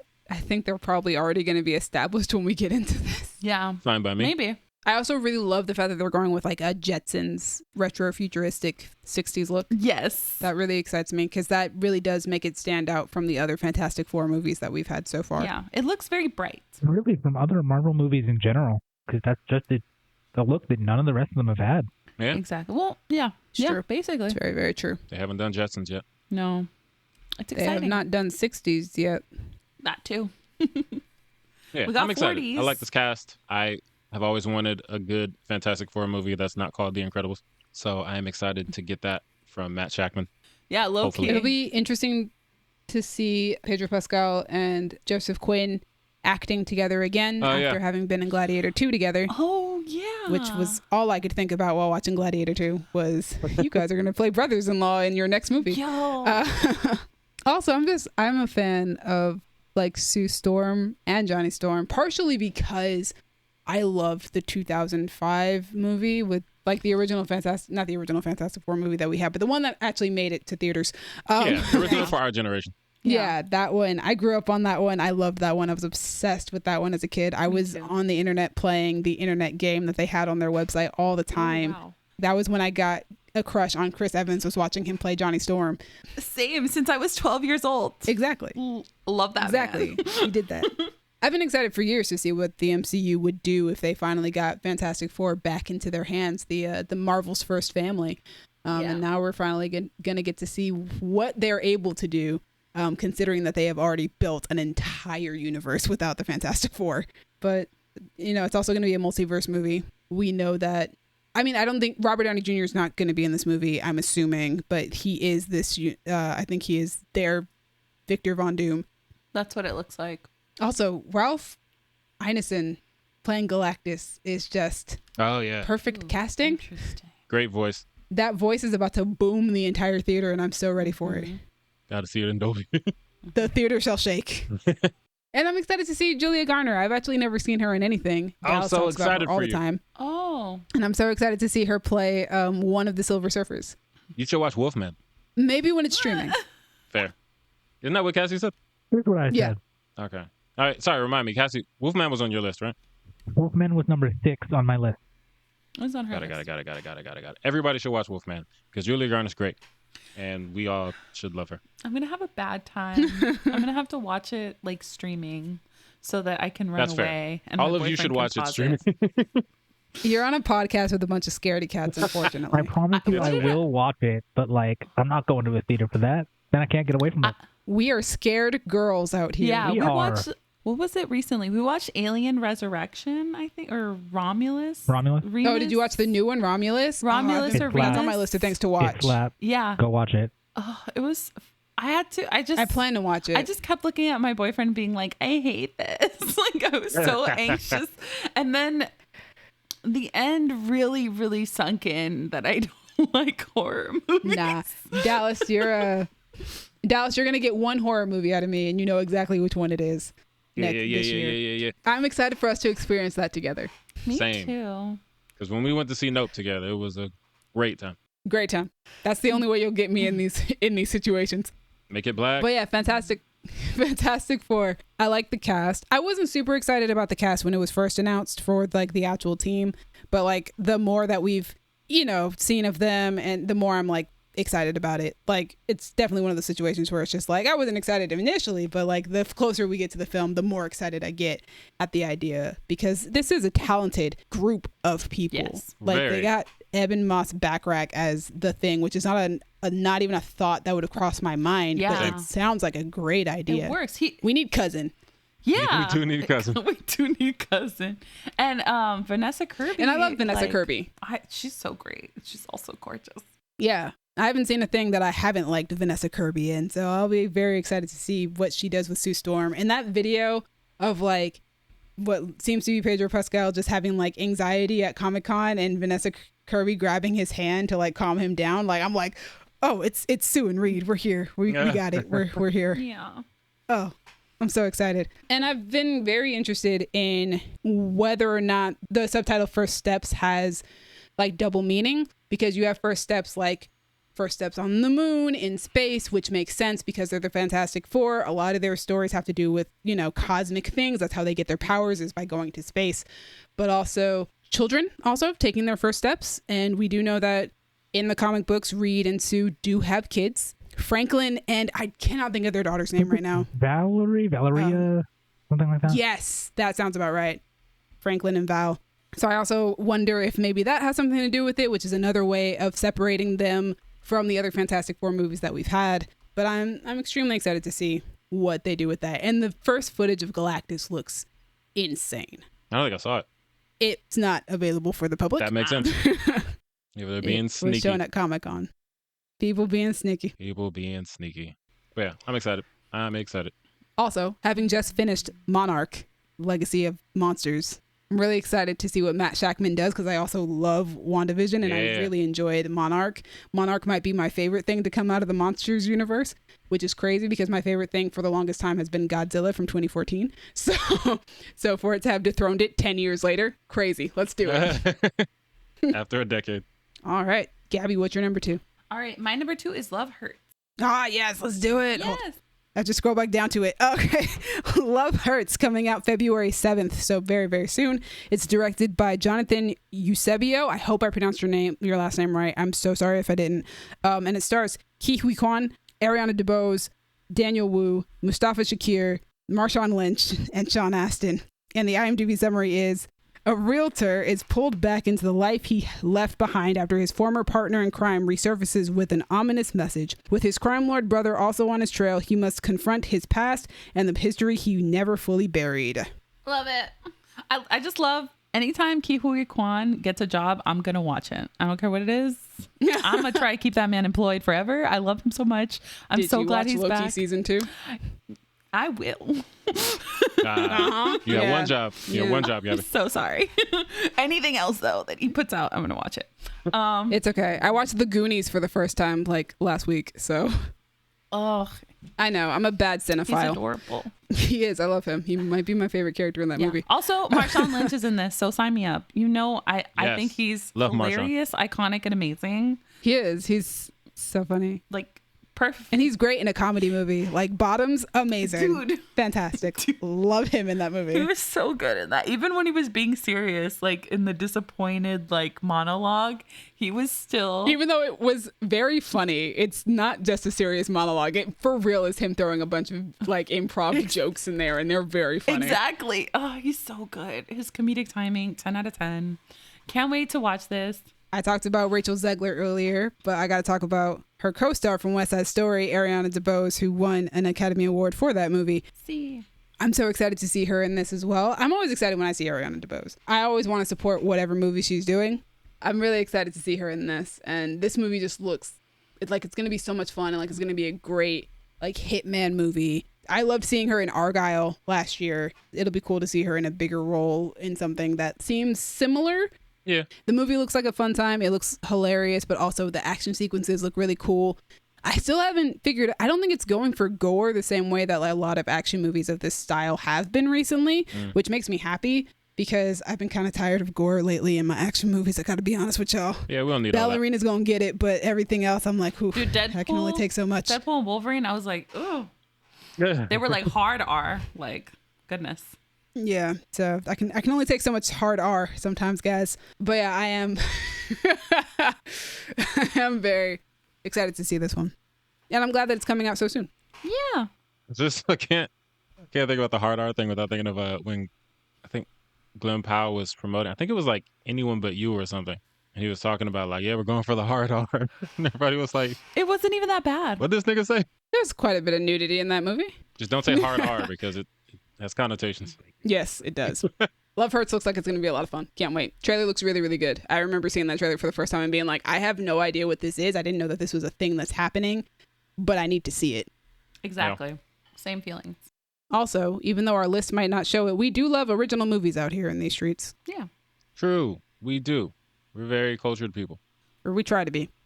Cassie, what's your number 2? All right. I am prepared to be by myself on this one because I know how it be. My number 2 is Saw 11 because they're making another one of these bitches. They just don't stop. I don't know why. They will never stop. Can't stop, won't stop. How are they only on 11 though is my question. How is this only Saw 11? You know, You're saying only 11? Girl, these movies have been out for like... You think there should be more? I'm surprised there aren't. I feel like there are more. They're just not called like... They're not the sequential Saws. If you consider that there might be one like every 2 years, that's like 22 years worth of movies. That's about the amount of time Saw has been coming out. But didn't they release like Jigsaw and like yeah, those you know count. what I mean? Like Spiral, Jigsaw, Spiral. Those count. They just don't have numbers They on go them. Saw through 7, so which there is are technically like Saw 15 3D. like Saw No, movies. there are not. They're just not like sequentially. Those are included in the 11. They go through Saw 6, and then they go through Saw 3D, the final chapter, which is also Saw 7, and then you have Jigsaw, which is technically Saw 8, and then you have Spiral, which is technically Saw 9, and then you have Saw 10, and then you have Saw 11. Got it. Okay. See, okay.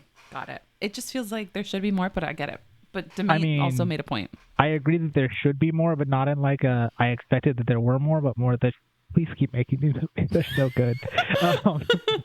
Saw 11. Yeah, the first one came out in 2004, so 21 years ago now. So my math was actually pretty spot on. Exactly. Oh Okay, no, we're right where we should be for Saw. We're right where we need to be. Good phrase for it. Yeah, I mean, it's directed by the dude who did Saw 10. Saw 10 is which is more than I can say for most of the Saw movies, so I'll take it. So that's what I was going to say. You don't like all these movies. Oh, I like them. I love them all. Okay. You just don't think they're all good. good. One where I will concede to Demi's weird philosophy. These movies suck, but I love them. I love them. So I like that. She's looking at it with a critical eye, but she's like, it doesn't matter. Stupid as I still hell, like it. but I love them, and I'm so... You get it. You made it through 10. One thing, I get it. I get it. Like, it's... I mean, I'm not as excited for Saw 11 if it's a sequel to Saw 10, because Saw 10 has an actual villain, and I don't really love that as a concept. All right. But, I mean... Jigsaw the villain? No, he's never the villain. He's the kind of protagonist. This one has a villain for Jigsaw because 10 is about him getting swindled by people who promise to cure his cancer and then don't. And so the lady who promised him that is a villain. Got it. Yeah. So, I mean, listen, it's Saw. I'm not expecting to walk out of that and go, oh, call Cinema? Martin Scorsese. No, right? Like, but, like, I'm expecting, like, 3, maybe 4 decent traps, some terrible editing choices. They've kind of scaled back on those, but I hope they bring it back with, like, the flashiness and the... Oh, God, this franchise means a lot to me. I don't know why, and I'm so excited that it's just going to keep going. I love that. Cassie says she came for the traps, and I love that. I love that. She came exactly for what Saw is about, which is the thing. crazy Long traps. Before I watched any of those movies, I would go on the Saw wiki and just read about the traps because I thought they were so cool. Wow. But the rest of it, I don't She care knows what about she's the rest. about. You think I care about the characters? You think I'm not here for the plot. I'm here for the traps. No, you came to watch them die by God's a traps. bitch. The best thing he does is put on a backwards hat in Saw 6. Like, Watch it for the Watch traps. Saw 6. It's actually shockingly relevant right now. It's about an insurance salesman who is being punished for being an insurance salesman. Oh, is he getting punished by... I have no idea what you guys are talking about. What? It's Sami. No idea what you guys are talking about. I'm going to move us forward.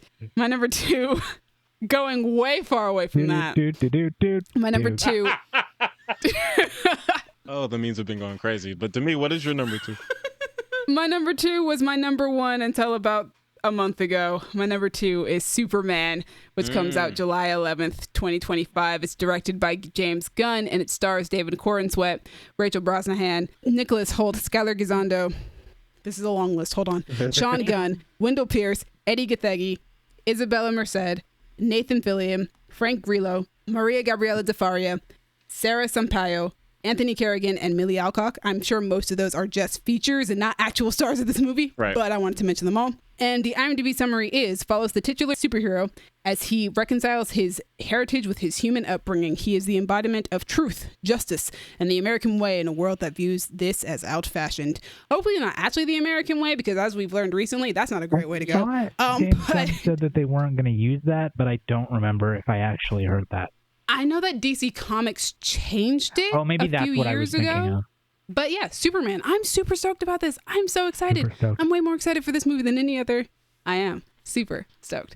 I'm way more excited about this movie than I am about any other superhero movie that's coming out next year. I like Superman. Like, he's not like one of my favorite superheroes, but he's definitely up there for DC heroes in my opinion. I just like what Superman stands for.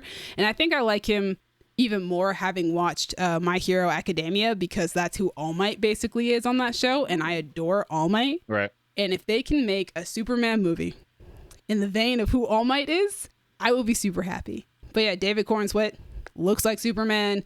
I saw a clip of him in something else where he just sounds like he should be Superman. He sounds like country farm boy who believes in like optimism and the greater good of the world, and I'm super excited to see him play this role. I'm a fan of Rachel Brosnahan. I have been since Beautiful Creatures came out back in like 2013.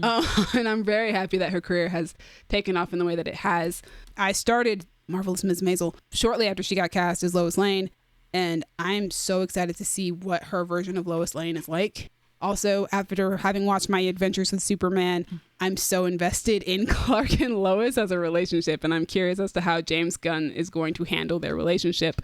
I just feel like James Gunn knows so much about these comic books, and I'm so fascinated to see, like, he's done such a good job bringing very obscure characters into a cinematic universe and making us care about them and love them. So I'm really excited to see what he does with a character that everybody knows, that everybody, like, he is the quintessential superhero, like Superman was the first.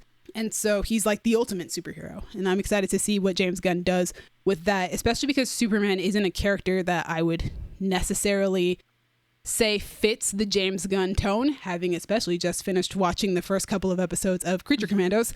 Horny. It's very horny and occasionally gross, and very violent. And James Gunn, like, there is a James Gunn style that doesn't seem to fit who Superman is, and I'm very interested to see how he decides to direct this film, especially since he wrote it as well, and what he's brought to the table. Because I feel like he knows the character very, very well, and it's just a matter of, like, I don't know, like almost having to prove to the audience that even though he knows the character, it's about proving that he knows how to actually handle the character as well. Yeah. Right. Which I have great faith that he does.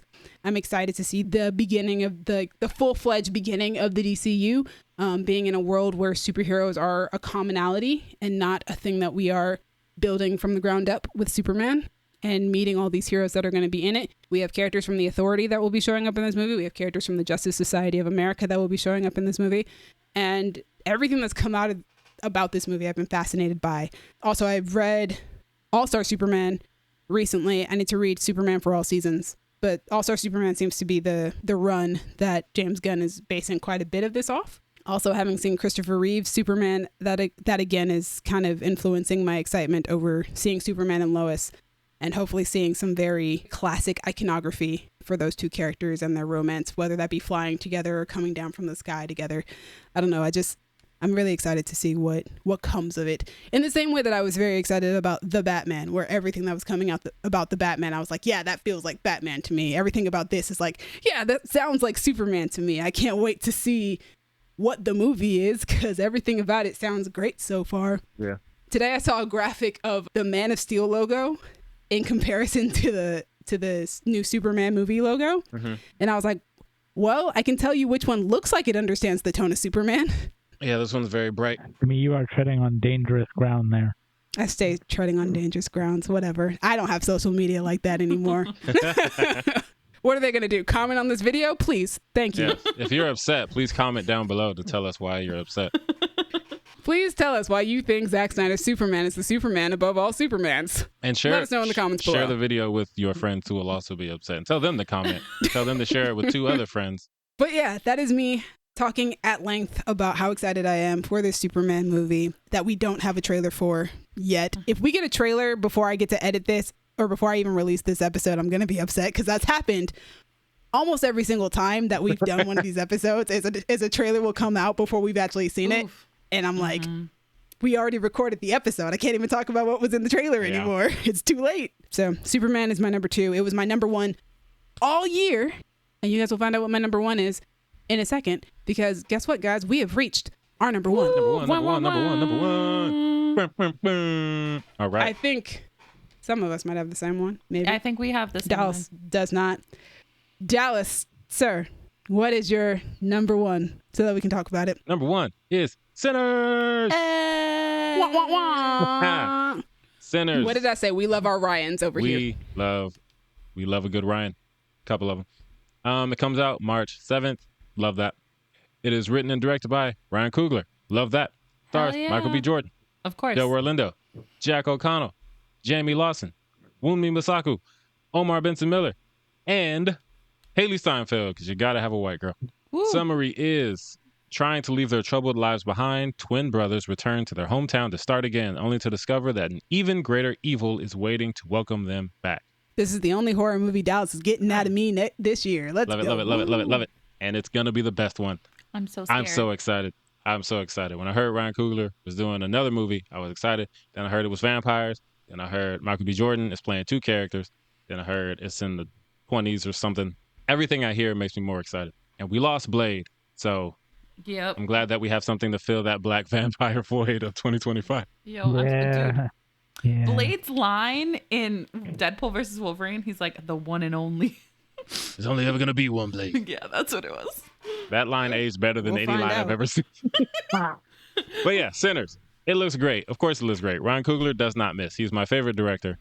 And after seeing this, he'll probably be even more of my favorite director. I don't know how that works quantifiably. Let's be honest. Kevin Feige is just waiting for this movie to come out so we can see whether or not he should hire him to do Blade.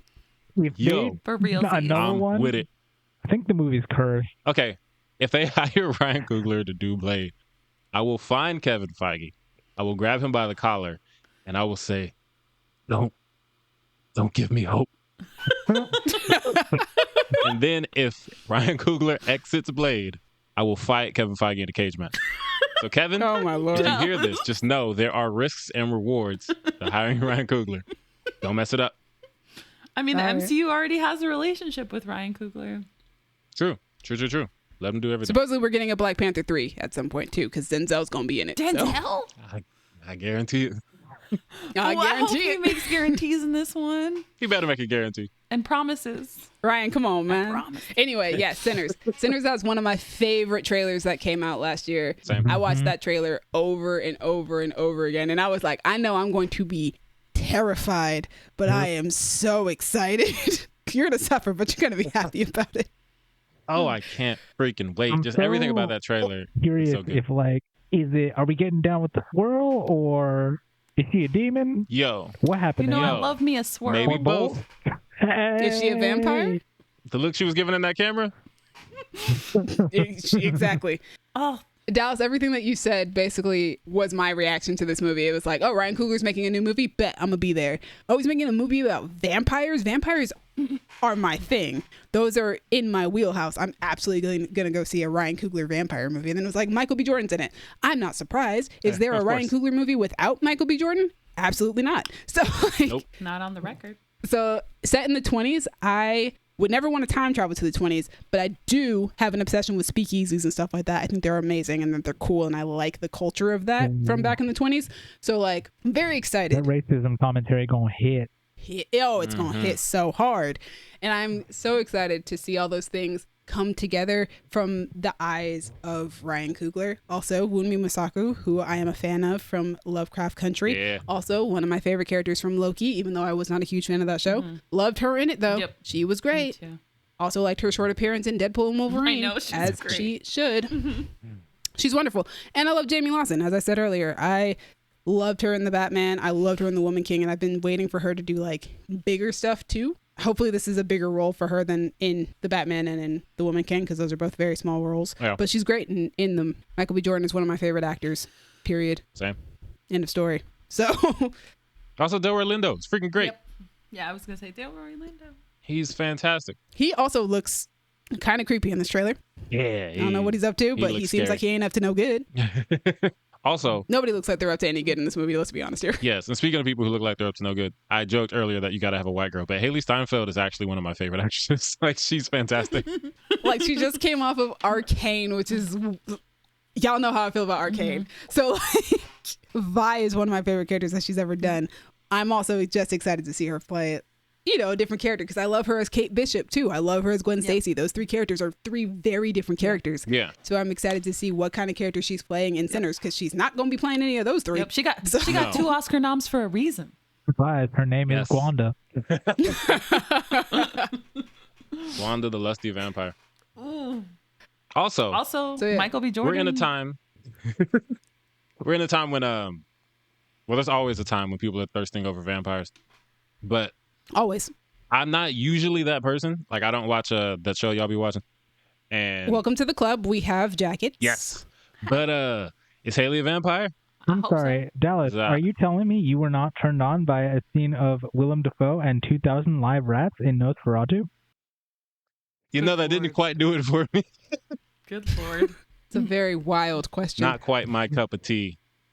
But, no judgment for anyone out there who's in the Willem and Rats. Speaking of thirsting over vampires, I still got to watch season 2 of Interview with the Vampire. Yes, That's the you show. I do. was trying to think of the name of it. Tis on Netflix. I do. No, season 1 is. No, season 1 is on Netflix. Season 2 is not. Season 2 isn't? Nope. Damn. No, I watched season 1 already. Got it. I got to watch season 2. Got it. So just so you're informed, Gabby. Yes, thank you. I will pass that on. I've loved Ryan Coogler since whenever I saw the first thing that I saw him do. Fruitvale Station. But I- Fruitvale Station. Never thought. I'm trying to think of when I saw Fruitvale Station. Was Fruitvale Station before you saw Creed? Because that'll be what it is. Either it's one of those two. Fruitvale Station was 2014, I Yes. think. And Creed was like Yes, 20. Well, yes, yeah, but it yes. matters if he saw it before that. you're I did right. see Fruitvale Station first. Okay, yeah, and then I saw Creed in it. Okay, I saw them in order, so we're good. We've seen them in order. But I never thought he'd be doing a horror movie, and that makes me so happy. I'm just like, oh my Yeah, god. that wouldn't have been my guess either. Well, because I think by the time the trailer came out, I didn't think it was still a horror movie. I was just like, oh, it's just got vampires in it. Same. Which to me doesn't automatically say horror movie, because you can use vampires in a number of genres. Yeah. And still not have it be a horror movie, which is why I love vampires. I watch enough vampire content that I don't have to be afraid. But like, Twilight. but then I saw Right. the trailer and it was like a new vision of fear or something like that, and I was like, oh no, he's actually gonna try and scare me. Okay, well, I'm gonna buck up. We gonna do it. Give me the Girl, fear. Are you going to get through that scene with the dude pounding on the door? Because you know he going to get snatched. That scene's going to give me so much anxiety. I'll make it. Can't wait. That's the scene where I'm going to stand up and walk around. Snatch that, nigga. I'm going to be tense the entire movie, which is just how I Wow, am during yup, horror movies, yup. because I know I'm going to be scared and I don't want to scream in a theater. But I'll be excited while I do it. Just focus and on the. most likely So like what? focus on what now? I was gonna say just focus on the hot white woman. Yeah. Michael B. Jordan is there. I don't need her. you don't What are need to talking look at anyone about? but Michael What do B. you mean? Jordan. What do you mean? I'll There's two focus on of the hot white him. woman for you. Then. Although, like, There are yes, two of Haley them. Steinfeld, yes. Haley Steinfeld, Michael B. Jordan, Jamie Lawson, and Wunmi Mosaku. All of them are on screen, so I'm good.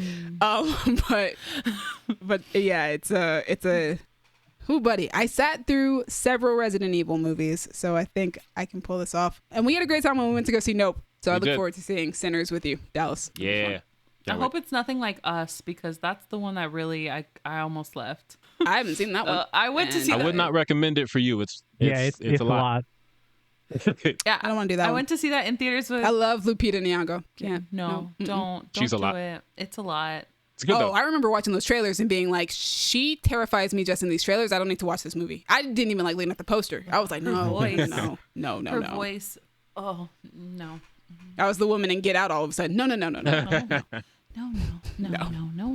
Sinners, so exciting. Also, the color grade on that movie, to be technical real quick, to be a big film nerd, I love the color grade of this movie. It just looks so nice. Also, when we see it, we should see it in IMAX. Oh, yeah. Because it was shot for IMAX. Yeah, 100%. Damn. All right. Number 1 for Gabby. I think me and Gabby are the same number 1.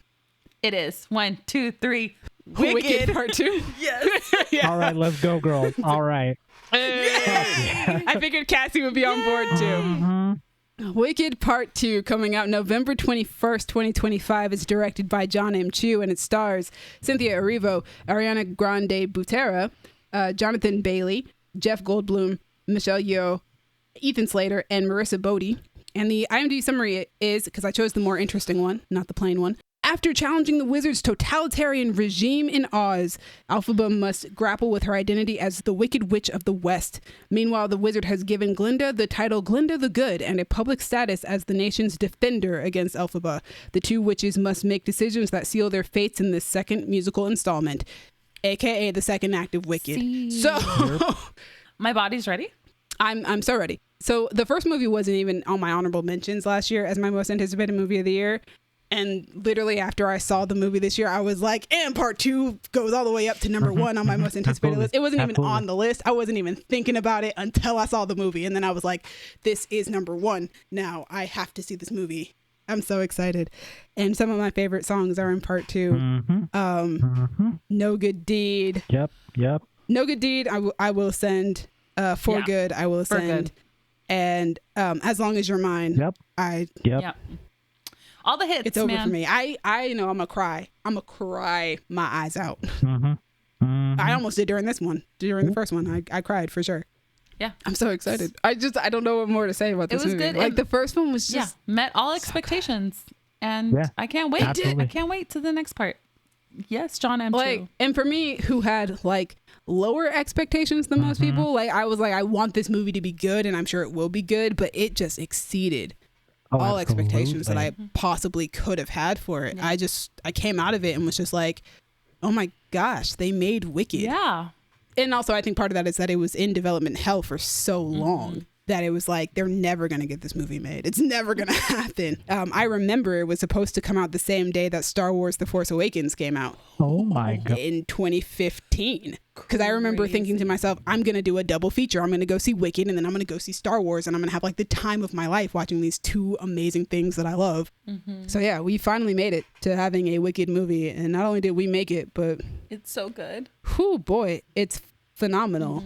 And I'm sure Part 2 will be just as phenomenal. I am very happy that they shot them at the same time. So good. Lord of the Rings style. Yep. It's not going to be like a Spider-Verse situation where we don't know when the third installment's coming. Wicked is fully done. And it's just a matter of them probably finishing up Part 2. I mean, they probably just finished Part 1. So now they're probably like getting into the post of Part 2 and getting into what that will be. And I look forward to it. Oh boy. So good. It was an experience. Yeah. And now we can have like high expectations. Yeah. I can have the highest expectations. Because they've already been met, Loki. I'm already excited for it and I wasn't before. Yeah. Yeah. Like I remember when they were like, we're doing 2 parts. I was like, why? Yeah. Like, and now it's like, makes sense. Do what you need to do. Yeah, I'm like, do it. Do the thing. Even 100%. like they were like, we're doing 2 parts. I was like, why? You don't need 2 parts. Like just make a longer movie, I guess, to do the whole play and we'll call it a day. And then they were like, yeah, the first part is longer than the actual play. And I was like, dude, what? For what purpose? For what reason? And then I saw the movie and I was like, no, it's okay. You guys did what you guys were supposed to do. Y'all made this amazing. Do whatever you want to. That second one gonna be fire. I know it. Do what you need to do at this point. I'm also very curious because they have said that they are changing up Nessa Rose's story, which will be like probably the biggest deviation from the play. Because they do actually have an actress who is in a wheelchair. What I was thinking about, So then how do you do he gets up and walks and also, like, that's interesting.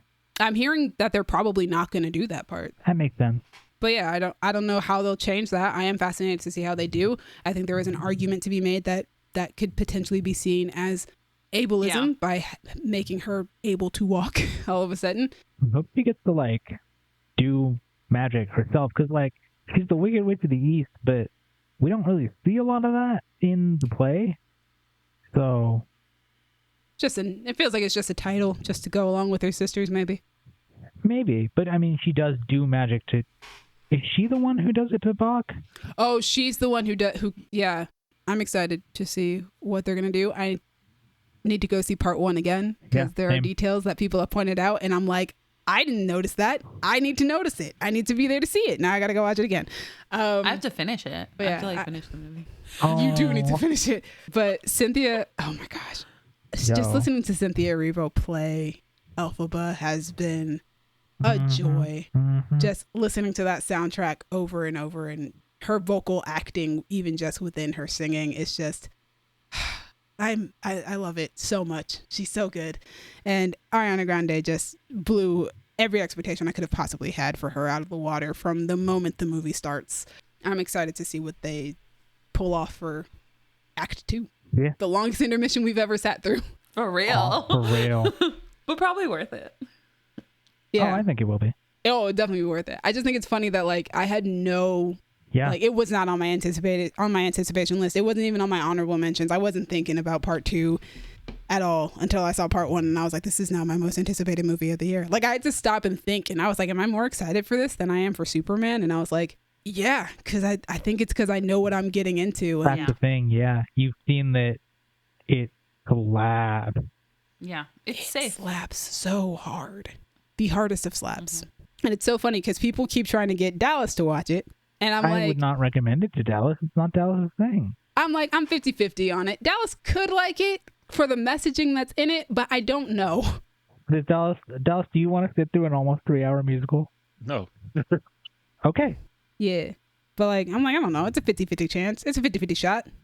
He could like it. Watch it at home when you can pause it and, go get a snack and think about things. I do like snacks. Think about things. Yeah. I do like to think about things. But yeah, that's the number 1 movie for 3 out of 4 of us. See. The musical theater girlies. Yes. And that's it. That ends it. We did it. We have finished the recaps. Thank you, audience, for listening, especially if you listened to all 5. If you made it through all of these with us, you get an extra thank you. There is no prize, but thank you. Yes. The prize is more of us. Yeah. We're the prize. Woo. Not in a weird way. Thank you to Crown Digital, Brandon, and Aya for putting us on. Stop looking at me like that, Cassie. Thank you to Crown Digital, Brandon, and Aya for putting us on Spotify and Apple Podcasts. To me, thank you for editing and putting us on YouTube and rapping for the Thunderbolt Thotties. Hey. Is what I've decided. That's crazy. I like that, though. I like the alliteration. Good. I like it. There's more. Gabby, thank you for rapping for the Ballerina Baddies. Hey. Cassie, thank you. Oh, go ahead. Thank you for repping for Jigsaw's Jezebels. I'm sorry, the letter J was hard. Oh, I like it. Okay, good. I love it. I didn't know if you would. And thank you all for repping for the Wicked Winches. Woo-hoo. That is all my alliteration you're for the day. Thank you. Also, I am a Gelfie shipper as well as a lesbian Glinda's truther. So, That sounds like correct. Those are just correct opinions to have. I don't know what to tell you. Also, Ariana Grande is on my side, so you don't touch a girl's face while she's like crying to like gently reassure her in a crowded room if you're not feeling Ariana some Grande kind of gay. did. I mean, like there's some gay there. That was improv, by the way. They had already called cut. That was literally just Ariana Grande doing that for Cynthia Erivo. Oh, you don't even have to be a truther. It's just there. Dallas, continue. If you want to talk to us in the comments about the movies, about gay witches, theories, vampires, anything. We talked about so much. You have something to say. Hit us in the comments or hit us on Instagram and Tumblr at Creative Differences Podcast, Facebook.com/Creative Differences PC, or TikTok at Creative Differences Pod. If you want to talk to me about Sinners, because that's my favorite thing I talked about today, you can find me on Instagram at A King Named Simba. I'm also on Letterboxd at A King Named Simba. That's where I talk about movies like I do here, but different because it's not a podcast. I'm just laughing at you want to talk to me about Sinners. You want to talk to me sound like just Sinners. about specifically the word of the Lord? If you want to repent, You're gonna give your life to God. Oh gosh. You can talk to me, Gabby, on the Instagrams at Stegosoria. Talk to me about shit. I don't know. Talk to me about whatever. You can find me on Instagram and Blue Sky at Sassy Soothsayer. Hey guys, I'm not really doing social media right now, except my Instagram, but you guys can't really talk to me on Instagram about stuff. So you guys can talk to me here in the comment section. Go ahead and comment down below. Tell me what are your most anticipated movies of this upcoming year. I want to know. Put me on to some movies that I haven't quite heard of yet. I might change my username on Letterboxd so that you guys can follow me there and actually see more about my opinions on movies, because sometimes I don't get to talk about all the things that I put in my Letterboxd reviews if I review a movie. So for right now, just comment down below. Give us that engagement. Yes. Yell at her. Remember what she said about Zack Snyder? Yell at her. Get mad. You guys implied it. That's true. That's I didn't true. say anything. She didn't say anything about Zack Snyder. Delete your comment and then leave something else. I said about James Gunn. Now, if you want to comment on James Gunn, all right, I can't stop you. Then comment about sinners giving their life to God. Bible verse? And giving up their wicked, wicked ways. Yes. Wicked. Catch us next time. I'm not sure exactly when this comes out, but maybe we'll be talking about Wolfman. We'll see. See when this releases. We'll find out. We'll talk about something. So that's what we do. But yeah, it's been different. Bye. Bye. It wouldn't be right if I didn't end the recaps with a splash zone. So, oh God, verbal show of hands. How many of us would let a vampire suck you if the vampire looks like Haley Steinfeld? Yes. Nope. Probably. Right. One of each. You probably from Gabby? Yeah, probably. All right. I would like her to sound like Vi while she does it. I mean, that would be pretty easy. She gonna call you Cupcake?